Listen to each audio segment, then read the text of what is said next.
Que a paz de Jesus esteja conosco.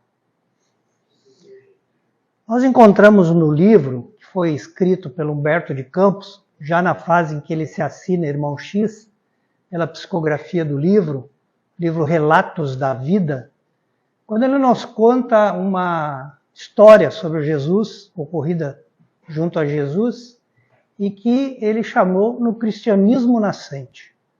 Então lá ele nos fala que Jesus estava na casa de Simão Pedro, como tantas vezes ele usou a casa de Simão Pedro como seu lugar para realizar o trabalho com todos nós que tivemos oportunidade de estar naquela época reencarnados. E ele então ali atendia um grupo num aposento mais íntimo da casa. Eu imagino que a casa de Simão Pedro não deveria ser uma casa com muitos cômodos, já que ele era um pescador, um homem humilde, de uma situação financeira vamos dizer assim, menos importante, e realmente aquele povo também não vivia nas condições, vamos dizer, de abastança, de abundância que se vive hoje. Então Jesus, num aposento íntimo, atendia as pessoas, enquanto Pedro, que era o dono da casa, recepcionava as pessoas à porta e ia encaminhando as pessoas nos seus atendimentos. E ele observou que chegou 3 pessoas, um senhor, uma senhora e uma moça.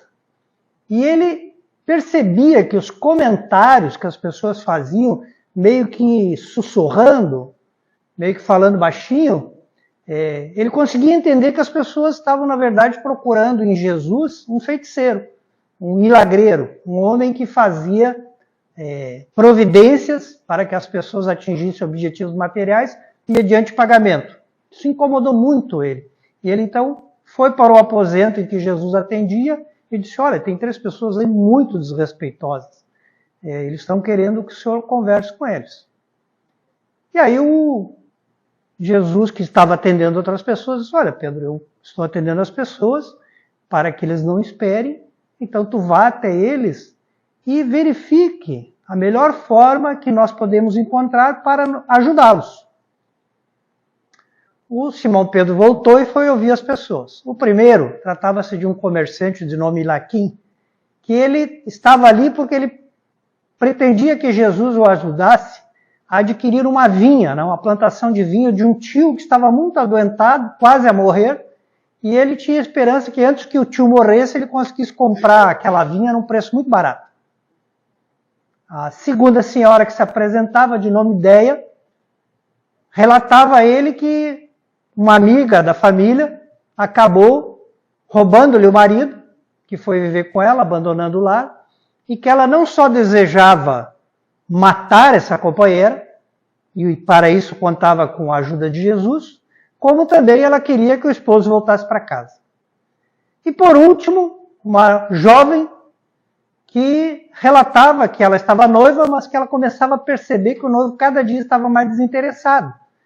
E ela então começou a temer que ele realmente não realizasse o casamento. E ela queria que Jesus ajudasse ela a garantir o matrimônio. O Pedro, que era um homem muito semelhante, ou de todos, talvez um que era semelhante ao nosso temperamento, daqueles que aqui ainda estamos reencarnados, né? Foi um homem que foi aprendendo muito durante o período com Jesus e melhorando muito durante sua vida.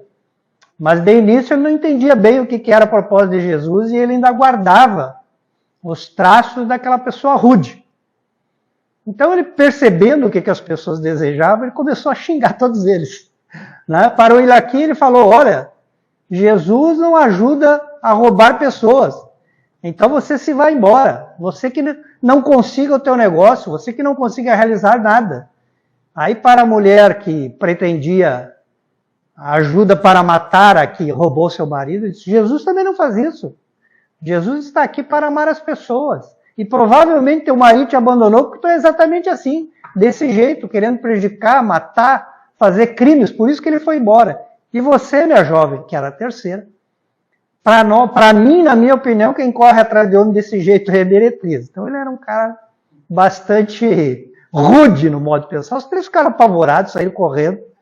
E ele então pegou a porta e bateu, quando a gente está irritado, bateu a porta era da casa dele, Ele bateu a porta e quando ele se virou, ele deu de cara com Jesus. E percebeu que os olhos de Jesus estavam quase em lágrimas. Jesus estava realmente mostrando para ele a decepção com a reação dele. Ele então pegou as mãos de Jesus e tentou se justificar. Senhor, eles vieram aqui deturpar o que nós estamos tentando construir. Não havia outra coisa eu fazer. A minha obrigação era botar eles realmente a correr porta fora. Não foi realmente o que tu me pediste? Aí Jesus disse, não. Eu te pedi que você encontrasse um caminho para que nós conseguimos ajudá-los. Eu não vim para os sãos, eu vim para os doentes. Então as pessoas que nós recebemos não são pessoas que estão encaminhadas. A nossa tarefa é encaminhá-los. E quando eu te pedi para buscar esse caminho, eu te pedi para você tentar encontrar uma maneira de que as dificuldades que eles estão enfrentando fossem transformadas em objetivos mais saudáveis. O Pedro começou a constranger, aí ele começou a entender o que ele tinha feito. E aí Jesus complementa dizendo para ele, olha, o que eu vi foi uma pessoa tomada pela usura, uma outra pessoa tomada pelo desejo de vingança e uma jovem tomada pelas ilusões da vida material. Deverias ter dado a ele alguma coisa boa, mas a única coisa que eu vi que realmente se desprendeu de ti foi a cólera e a vontade de realçar os defeitos do ser humano. E aí Jesus então voltou ao aposento e Pedro ficou lá nas lágrimas, né, entendendo que realmente ele não tinha feito aquilo que Jesus tinha pedido. Jesus concentrou o seu ensinamento, a sua doutrina, no amor. O amor que, quando nós pegamos o hebraico, ele é escrito como HP. E HP também é uma palavra que se empresta a denominar caridade. Não por outro motivo, talvez Kardec tenha estabelecido como máxima que fora da caridade não há salvação. Então, quando nós nos reportamos a Jesus, o que ele quer que nós possamos oferecer é o amor. Por isso que ele sintetizou toda a lei no amor a Deus e no amor ao próximo. E ele ainda acrescentou, como a si mesmo. Então, amor a Deus, amor ao próximo e amor a mim mesmo.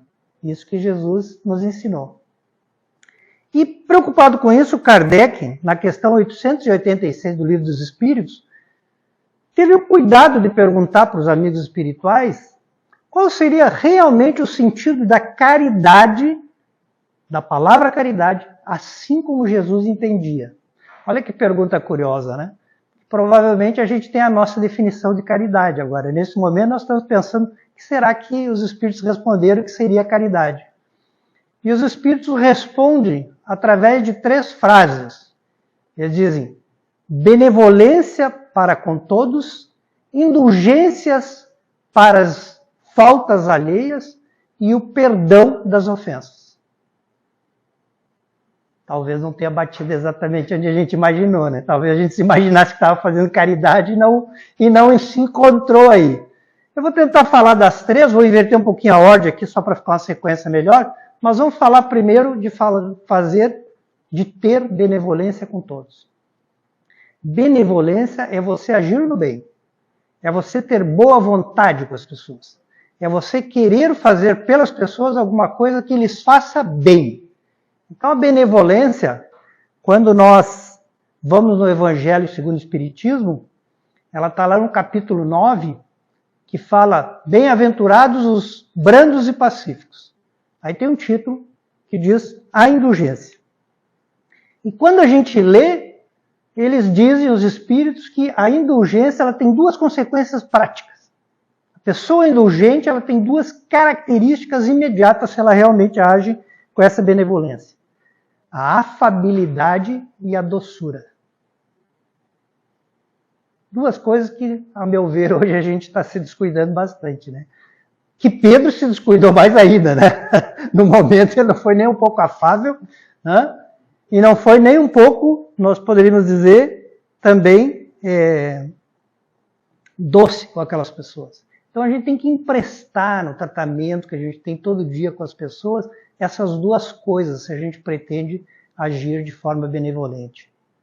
O perdão também é tratado lá no capítulo 10 do Evangelho segundo o Espiritismo, que é bem-aventurados os misericordiosos, né? Vejam que esses dois títulos do Evangelho são retirados de versículos que constam no Sermão do Monte, no início do Sermão do Monte, quando Jesus fala das bem-aventuranças, das 8 bem-aventuranças. E lá também, então, tem uma mensagem de Paulo. Paulo, que é aquele Paulo de Tarso. O Paulo que foi aquele judeu, que era doutor da lei, que depois se converteu e foi o grande precursor de pregar o cristianismo para aqueles que não eram judeus. Ele fez 3 viagens onde ele pregou em volta do Mediterrâneo para todos os povos. E Paulo diz o seguinte: há 2 tipos de perdão. Há o perdão dos lábios e há o perdão do coração. O que o Paulo está tentando nos mostrar? Que perdoar não é você dizer para a pessoa que lhe ofendeu ou que lhe causou algum mal que ela está perdoada. Ele está dizendo, não é essa que conta. Perdão tem que ser no coração. Perdão tem que ser o perdão de fato. E ele caracteriza esse perdão dizendo que ele deve ser um véu colocado sobre o passado. É interessante porque essa palavra véu, ela tem um sentido simbólico para os judeus, para os hebreus. Porque o véu representava exatamente o véu que muitas vezes as mulheres usavam para encobrir o rosto, para que não se soubesse o que havia atrás do véu. E é esse aspecto que a gente tem que entender quando ele fala o véu sobre o passado. É para que ninguém conheça o passado. Esse é o verdadeiro perdão. Então, quando nós dissemos, eu perdoei, mas aí conta para um, conta para outro, fala para um, fala para outro, remói nos seus pensamentos, porque a gente tem que entender que o pensamento tem a mesma capacidade de agir do que as palavras, do que os atos. O pensamento ele tem o mesmo nível, só agindo numa outra atmosfera, que é a atmosfera fluídica. Então é colocar um véu sobre o passado. Você não vai mais pensar naquilo, você não vai mais falar naquilo, você não vai mais falar com a pessoa sobre aquilo. Isso que o Paulo está tentando nos chamar a atenção. E por fim eu deixei a indulgência. A indulgência para com os defeitos do outro, que é a resposta, porque também nós vamos encontrar lá no capítulo 9, que é o dos bem-aventurados misericordiosos, nós vamos encontrar um título, a indulgência. E eu acho que é uma das lições muito bonitas do Evangelho é essa lição. Porque ela fala de alguma coisa que a gente muitas vezes não tem o cuidado de praticar. E nesse caso, preciso dizer que a gente, quando não o pratica, não está sendo caridoso. Então diz assim, a indulgência não vê os defeitos alheios. E quando os vê, busca uma escusa, uma desculpa, uma justificativa que abrande aquele defeito. Então o indulgente, ele é aquela pessoa que quando ele olha para uma pessoa, ele procura ver o que a pessoa tem de qualidade, não de defeito. E ele jamais sai a ressaltar os defeitos alheios. O que é o contrário da indulgência? A maledicência. Maledicência é quando a vizinha vai para a beirada da cerca com a outra vizinha falar da vizinha que não está presente. Essa é a maledicência. Diferente da malevolência, que é quando você é mau. Então você não vai ter só esse probleminha de falar dos outros, você vai ter vários outros. Então a indulgência é você exatamente não falar mal dos outros. É você respeitar o outro na vida que ele leva. E aí uma coisa muito importante que a gente tem que raciocinar. Deus nos deu uma coisa para todos nós, que chama-se livre-arbítrio. Ou seja, Deus nos deu o direito de nós agirmos conforme o nosso entendimento. E o que muitas vezes, quando nós fugimos da indulgência, nós estamos tentando fazer? Cercear o livre-arbítrio da outra pessoa. Como? Foi Deus que deu. Se Deus deu, só Deus pode tirar. Então uma coisa... E não temos que amar os outros como nós gostaríamos que nos amassem. Então a pergunta é, eu gostaria que as pessoas falassem mal de mim? Ressaltassem os meus defeitos? E hoje isso ficou tão generalizado, especialmente as redes sociais, porque ser maledicente dá like. Aqueles que estão mais acostumados à linguagem da rede social. Entende, né? Você vai para a rede social, fala mal dos outros, um monte de gente se enganja, assiste teu canal, acompanha seu canal. Então tem muita gente praticando isso por interesse comercial. Então nós temos que ter esse cuidado de que essa prática que é tão comum na rede social, que dá tanto resultado financeiro, não seja uma prática que nós venhamos a adotar desavisadamente. Que nós não passamos a olhar os defeitos alheios e sair a espalhar para todo mundo, sem nos darmos conta que nesse momento a gente deixa de praticar a caridade segundo o ensinamento de Jesus.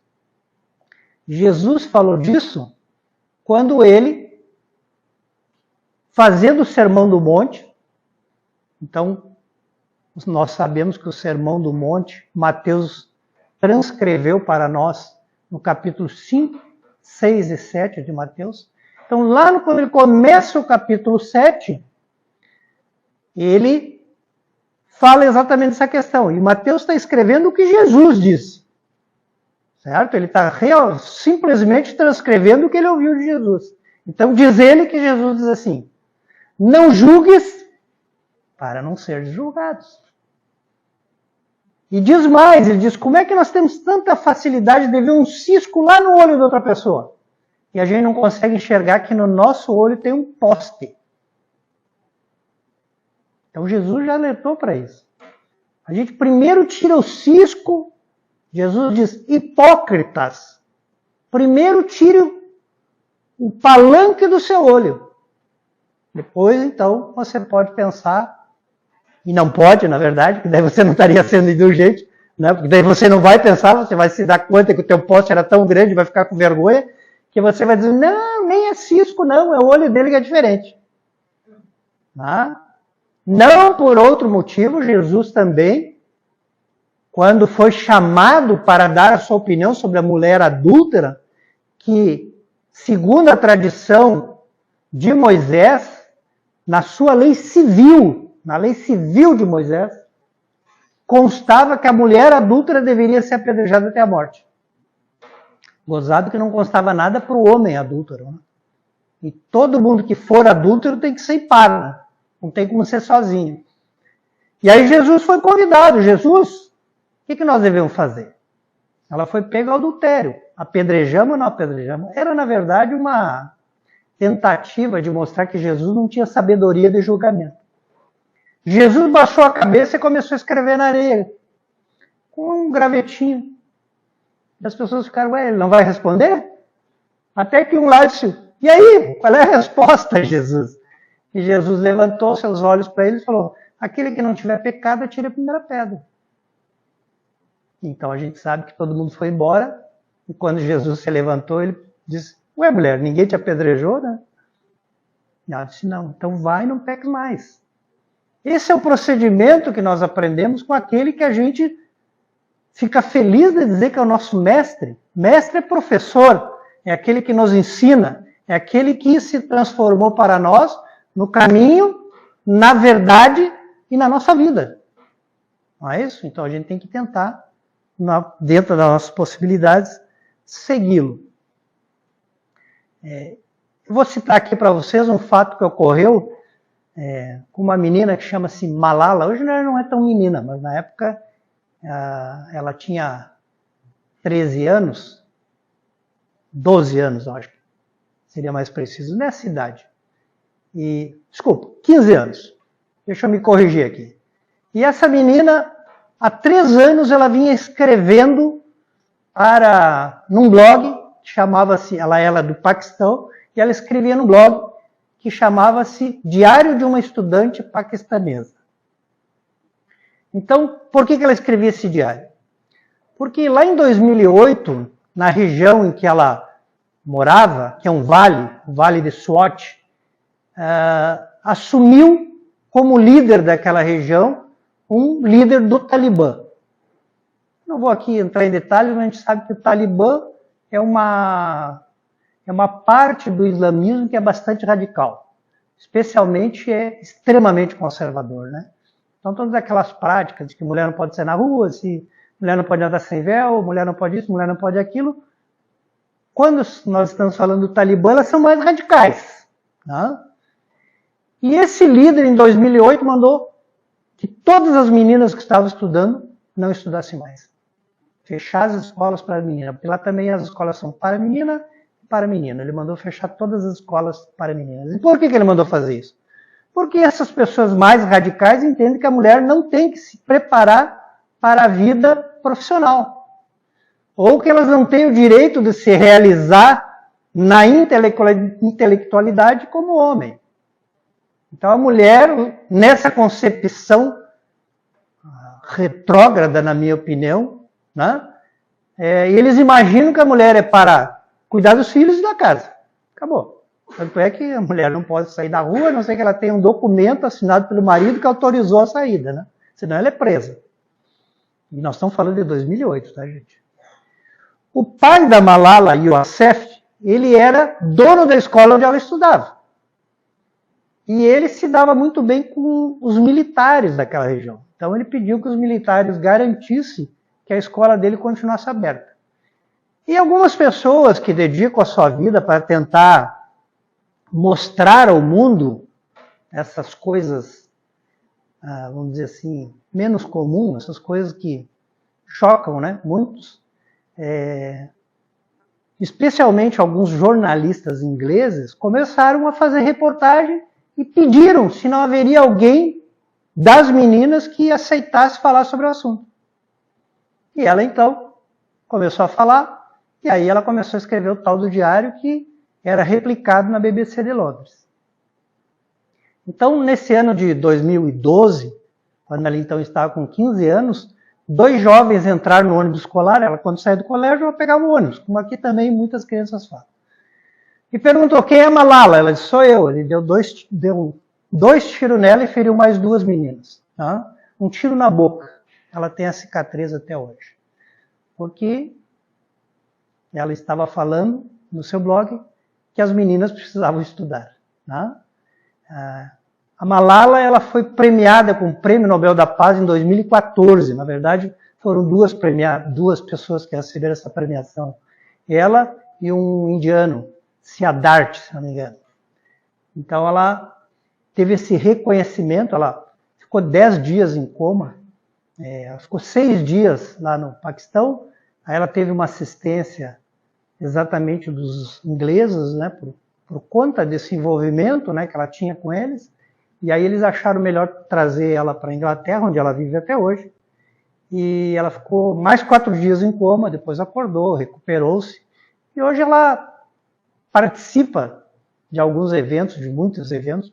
Esse ano está programado para ela vir no Brasil, e ela fala sempre disso, da educação, da necessidade das mulheres também poderem ir na escola. Então aqui eu quis trazer esse exemplo para vocês, porque ele, de uma certa forma, demonstra o quanto a gente ainda não pratica caridade segundo o entendimento de Jesus. Né? E nesse caso especificamente, o que prevalece é a intolerância. A intolerância. E aí, falando da intolerância, a gente vai lá buscar o que significa ser intolerante. E o dicionário diz que é eu não respeitar o ponto de vista dos outros. É eu agir de uma forma que eu não tenho consideração e respeito pelo pensamento do alheio. Pelo pensamento da outra pessoa. Embora nós estejamos no Brasil, um país que é bastante cristão, parece que a intolerância tem se tornado cada vez mais incrível, mais premente. Vou citar um exemplo que esse nós enfrentamos todo dia, a intolerância no trânsito, a intolerância nos casamentos, a intolerância na relação com os filhos, a intolerância da divergência de ideia. Parece que isso tem vindo cada vez somando mais resultados e parece que cada vez nos perseguindo mais ainda. E aí eu queria falar um pouquinho do que a intolerância vai gerar para o intolerante. Para aquele que realmente se descuida e pratica essa intolerância com os outros. Então, quando nós vamos lá no livro Pensamento e Vida, que é do Emmanuel, psicografia do Chico também, né? Ele fala, ele tem uma citação lá que ele fala dos antagonistas, vê que ele, cuidado dele, ele não fala os inimigos, porque a gente tem dificuldade de dizer que os outros são inimigos nossos. De fato não são, né? A palavra mais correta seriam oponentes. A gente é de uma posição, a pessoa é do outro. Não quer dizer que... A gente é que leva para o lado da inimizade. Mas ele teve cuidado de botar antagonistas, pessoas que estão em posições divergentes, como título da mensagem. E daí ele diz assim, pedir para que os outros pensem com a nossa cabeça é você querer que as pessoas vivam no mundo segundo teus caprichos. Cada um tem uma cabeça. E mais importante de tudo isso, gente, cada um tem uma cabeça, vamos falar de mente, né? Cada um tem uma intelectualidade que precisa ser desenvolvido. E Deus faz tudo o que faz e nos proporciona a vida material para que a gente saia do ignorante para a pessoa sábia. Então cada um vai fazer uma trajetória, cada um vai pegar um caminho. Eu não posso pressupor que eu, que estou no caminho, sei tudo mais que os outros. E que meu ponto de vista é o único certo. Aliás, sobre isso é importante a gente comentar aqui, um dos precursores de Jesus, que foi um espírito enviado para que viesse antes de Jesus começar a nos ensinar aquilo que Jesus ia ensinar mais tarde, que eu sempre gosto de destacar, Jesus não ensinou uma doutrina. Jesus ensinou a lei que rege o mundo onde a gente vive. Não tem você acreditar ou não acreditar em Jesus. Porque Jesus não quer que tu acredite nele, ele só veio te dizer que o mundo funciona assim. Então quando ele diz fazer aos outros o que gostaria que fizessem para você, é porque tem uma lei física no mundo que faz com que, se você não fizer o bem e fizer o mal, você colhe o mal. E se você faz o bem, você colhe o bem. Esta mesma lei física está expressa na terceira lei de Newton. Na lei de ação e reação. Então uma lei, ela não vai mudar. Eu não acredito em Jesus. Tudo bem, só que a lei não vai mudar. Porque a lei é de Deus e as leis de Deus são imutáveis. Então o Newton demorou anos estudando a física para dizer o seguinte: toda ação que eu faço, ela provoca uma reação de mesma intensidade, na mesma direção, mas no sentido contrário. Ou seja, isso se aplica à física e isso se aplica à nossa vida, porque é uma lei do universo. Então, se eu faço mal, eu fiz uma ação. Ele está dizendo o seguinte: esse mal vai na direção de quem você mandou. Eu mandei para o meu inimigo, fulano de tal. Seja um pensamento, seja um ato, seja uma atitude, seja uma palavra. O que Newton está dizendo é o seguinte: Jesus só veio para dizer, foi Deus que inventou essa lei, tá? Aí depois o Newton, 2000 anos, ou 1700 anos depois, descobriu isso através da ciência física. Então Jesus está dizendo, olha, aquela maldade que você fez, ela vai voltar na mesma direção, com a mesma força, mas no sentido contrário. Você mandou para lá, e ela vai vir de volta. Eu não acredito em Jesus? Não tem problema de você não acreditar em Jesus. Porque a ciência já vai descobrir que o que Jesus disse são leis que não se modificarão porque eu sou caprichoso. Porque eu acho que eu sou mais bonito que os outros. Porque eu acho que eu sei tudo e os outros não sabem nada. Então é dessa situação que o Emmanuel está falando. Cada um tem o seu ponto de vista, que cada um está num ponto de maturação do seu crescimento intelectual. E assim como o meu ponto de vista não é bom, porque eu estou no meio do caminho, o dos outros também não é. Porque basicamente nós estamos mais no início, próximo à ignorância, do que no fim, que é a sabedoria. Aliás, sobre a Terra nós só vamos encontrar um único sábio, né, que é Jesus. Os outros poderiam ter sido pessoas bastante inteligentes, mas não chegaram aonde Jesus nos mostrou a sua sabedoria. também nós podemos relacionar essa situação da intolerância com as nossas contrariedades. E aí também é interessante nós ressaltar que contrariedade é quando eu tenho um resultado, presencio um acontecimento que é diferente do que eu queria. Aí eu fico contrariado. Então o intolerante, ele é um contrariado crônico. Porque ele quer que seja assim. Cara, eu quero que tu fale isso. A pessoa abre a boca e diz outra coisa. Aí ele é contrariado. E eu lendo um texto, outro dia, que não é espírita, portanto eu não vou citar a fonte, ele dizia o seguinte: a maioria das ofensas, das coisas imperdoáveis do mundo, advém de uma pequena contrariedade. Eu queria uma coisa, a pessoa fez outra. Em família, a gente cria expectativa. Que é uma coisa que lá no marketing vai se explicar pela teoria do cliente encantado.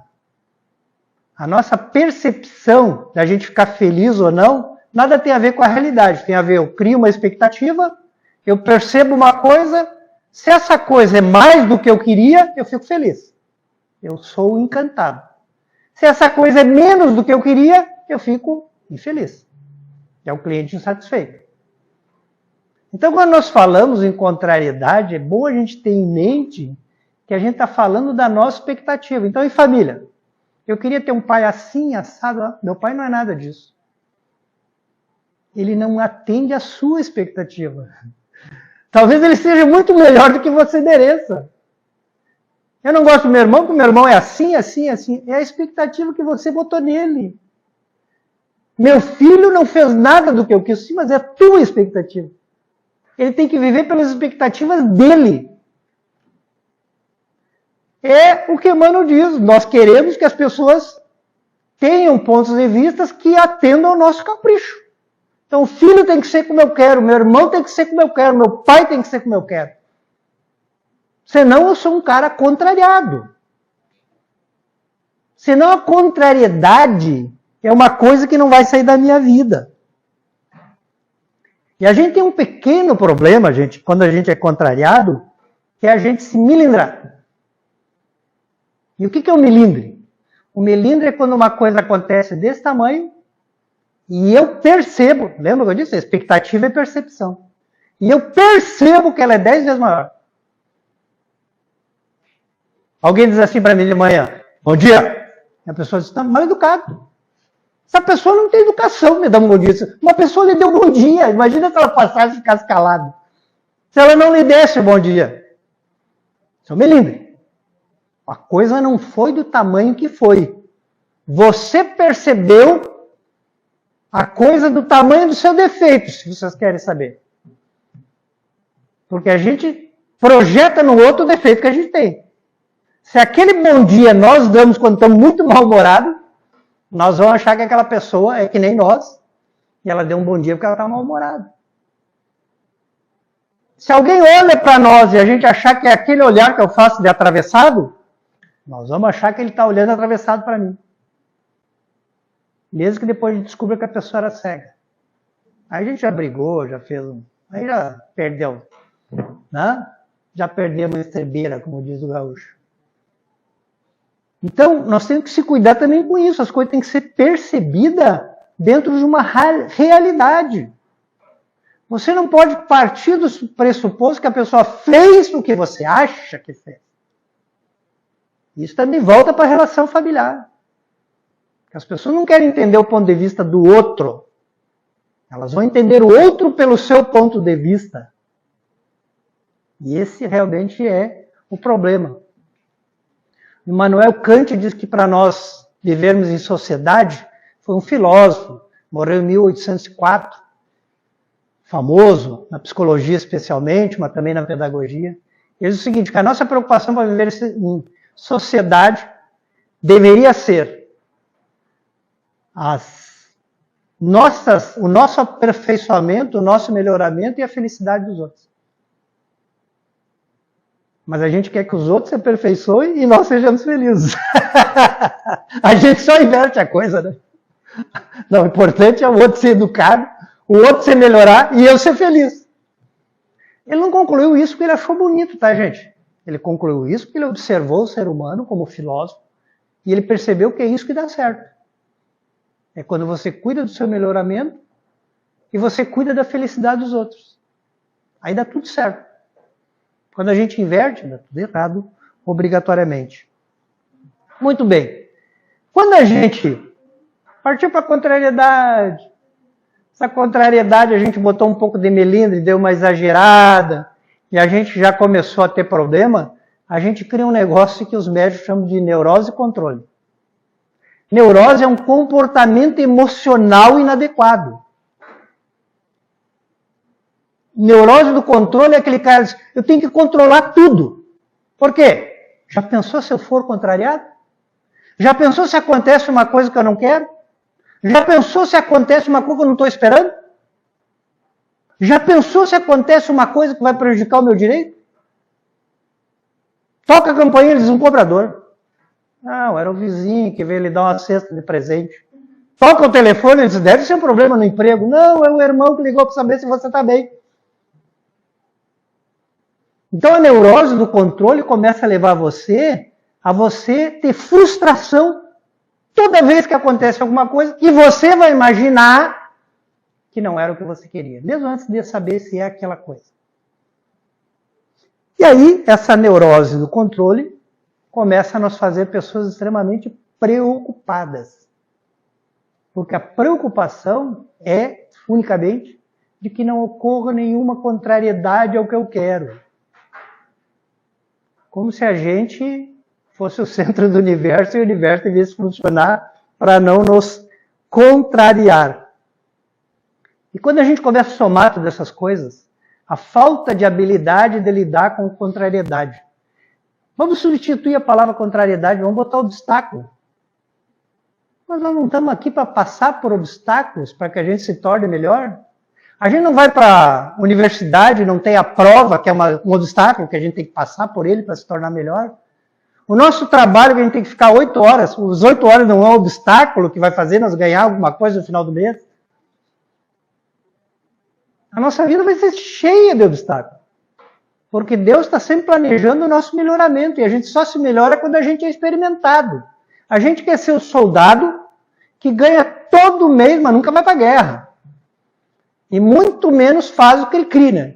Não sei se alguém sabe o que é cri-cri aqui, mas é tirar a graminha do meio das calçadas, assim, com a mão, né, que eles botam os coitados militares, os milicorrasos fazer no sol. Né?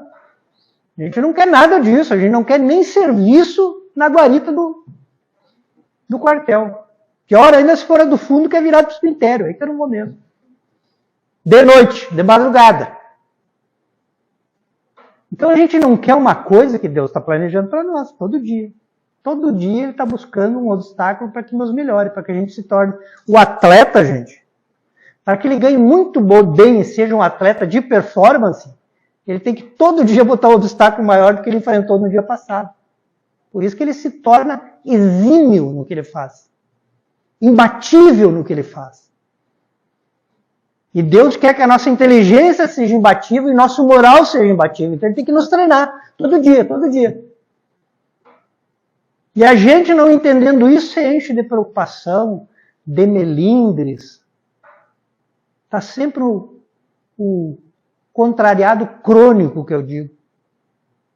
O contrariado crônico ele tem 3 estados. Ele tem o contrariado que ele é contrariado sempre, tudo ele é contrariado. Aí aquela energia passa para a aura dele, que Kardec vai chamar de atmosfera espiritual. Então ele se carrega de uma energia que ele atrai para ele tudo que ele não quer. Então é aquele cara que ele vai assistir um jogo de futebol, se tiver uma briga, vai ser do lado dele. Se acontecer um crime, um tiro, vai ser do lado dele. Porque ele carregou a aura dele com a negatividade da sua contrariedade crônica. Tem aqueles que são viciados, gente, na contrariedade, porque se viciaram na outra encarnação. São aquelas pessoas que acham, ou que são viciadas, que todo mundo atenda ao seu interesse pessoal. Questão do Livro dos Espíritos, se eu não tiver mais nenhum defeito, Eu estou pronto, os espíritos respondem, não, ainda é preciso abrir mão do interesse pessoal. Porque Deus só trabalha com interesse coletivo. Com o que é bom para todos. E existe o cara que foi mal educado. Que é a criança que o pai fez todos os desejos dela. Ela não sabe lidar com a frustração. Ela vai ser um contrariado. Crônico. Ela não foi preparada para ser frustrada. E ela se atira no chão, pede um celular novo e o pai dá. Essa pessoa vai ser um contrariado crônico. Ela não vai nunca lidar realmente com as frustrações. Quando nós juntamos todo esse pacote, a gente volta à nossa origem. A origem do nosso primeiro sentimento, nossa primeira reação que nós tivemos quando nós éramos mais animal do que gente. Medo. Preocupado, com neurose de controle, todo melindrado, a gente passa a ter medo de tudo. Falei do telefone, de alguém bater na porta, de uma chuvinha, porque tudo pode fugir do nosso controle e ser o pior. O pior para nós pode ser o que eu não quero que seja. A gente começa a ser tomado do medo. E quando a gente começa a ser tomado pelo medo, começam os pensamentos negativos continuados, com as suas consequências, com o nosso corpo energético e a nossa aura sendo modificada, se tornando um verdadeiro atrativo de coisas ruins. E na sequência, certamente vem as doenças psíquicas, os desajustes da mente, porque vejam que interessante, hoje a medicina avançou, você tem um problema no coração, no pulmão, no pé, no olho, você vai lá, faz um exame de imagem, você tira sangue, você faz uma coleta e você sabe o que você tem. Mas uma pessoa extremamente deprimida vai no psiquiatra mais treinado e ele não se dá conta que a pessoa está à beira do colapso. Mas não tem exame. Não tem como coletar no sangue e saber que o cara está emocionalmente desequilibrado. Não tem como fazer um exame de imagem no pé e dizer esse cara está à beira de fazer uma loucura. Então nós ainda estamos com esse problema sem ferramentas de enfrentamento. As pessoas dizem, como ocorreu agora em Presidente Getúlio, de uma mulher que esfaqueou o esposo, tentou esfaquear os 2 filhos e depois se matou. Essa semana. E eu tenho um colega de trabalho que é de Presidente Getúlio, ele falou, meu Deus, eu conhecia ela, uma pessoa tranquila. E ela era tranquila, gente. Mas ela foi se deixando avançar nas perturbações emocionais sem que as pessoas em volta notassem. Não se trata mais da esposa cortar o cabelo e o marido não ver. Se trata das pessoas adoecer psiquiatricamente, psicologicamente, emocionalmente, e o grupo familiar não vê, e os colegas de trabalho não vê. E as pessoas que convivem não se perceberem, porque não tem exame. E às vezes as pessoas vão se fechando nas suas contrariedades, nos seus milímetros e não tem mais amigo, porque antigamente a gente tinha amigo. Quando a gente estava mal, a gente dizia, eu vou na casa do fulano, porque o fulano era o nosso psicólogo, era o nosso confidente, era a pessoa que tu chegava e dizia, olha, eu não estou bem, está acontecendo alguma coisa comigo, eu não durmo mais de noite, eu só penso besteira, eu estou sempre apavorado que vai acontecer alguma coisa ruim. Se for um amigo com conhecimento de causa, ele vai dizer, você precisa tomar alguma medicação, você precisa ir no psiquiatra, você precisa frequentar um ambiente que te traga saúde. E o que mais tem nos desequilibrados? Redes sociais.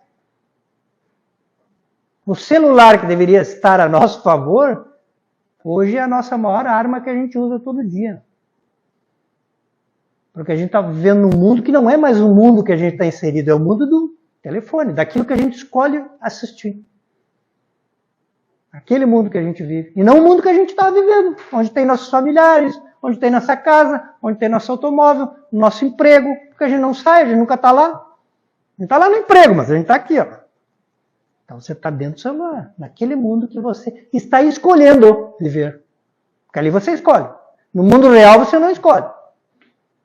Até para fugir das contrariedades, você escolhe ter um mundo para não ter contrariedade no mundo real que Deus te colocou.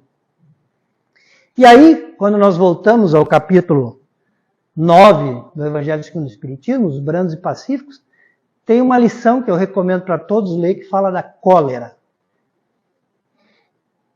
E lá vai explicar para nós por que a gente chega ao estado de cólera, ou ira em algumas traduções. E ela vai dizer, pequenas contrariedades, pequenas impaciências que a gente tem, vão nos levar muitas vezes lá, loguinho, a visitar a cólera. O que é a cólera? É você perder a consciência, o juízo, a capacidade de usar a consciência para analisar os fatos. Aliada, na maioria ou quase sempre, a obsessão. Porque para chegar ali você já atraiu um monte de companheiro que está mais aí, desencarnado, que está mais aí para botar tudo a perder. E daí ele vai dizer a explicação. Por que a gente chega na cólera? Orgulho ferido. O defeitinho que nos prejudica, meu Deus, se a gente conseguisse se livrar dele. Porque na lição diz assim, a gente quer que todos se dobrem à minha vontade. É isso que a gente quer. Como eu tenho mais direitos que os outros, eu penso, né? Eu penso que os meus direitos são mais importantes. Né? Porque eu sou orgulhoso. Então, obviamente que os meus direitos são preferenciais. Obviamente que os meus direitos têm que ser respeitados mais que os dos outros. E eu quero que todo mundo se dobre aos meus direitos, que são especiais. Sentimento é percepção de que você pertence à nobreza. Nem existe mais a monarquia, mas a gente ainda acha que a gente é da nobreza, de algum lugar. Né? E por fim eu citaria o livro Sinal Verde, que é do André Luiz, psicografia também do Chico, onde ele diz o seguinte, quanto mais a ciência avança, mais se percebe que a raiz de todas as doenças é o ódio. É o ódio. Porque a gente vai se desequilibrando e daí já não é mais ser contrariado, não é mais o mau pensamento, é o ódio da vida que eu tenho, da família que eu tenho, das pessoas que me cercam, do meu corpo, das coisas que eu consigo adquirir. Ódio, ódio, ódio, ódio. E aí a gente fica, como resultado, como disse a lição, foi lida no início, a gente acaba doente. Lei de Deus. Se a gente não faz, não cuida da nossa hortinha mental todo dia, cria isso. Então a gente tem que plantar coisinha boa na nossa hortinha mental para que a gente colha um alimento saudável. Que Jesus nos abençoe de sempre.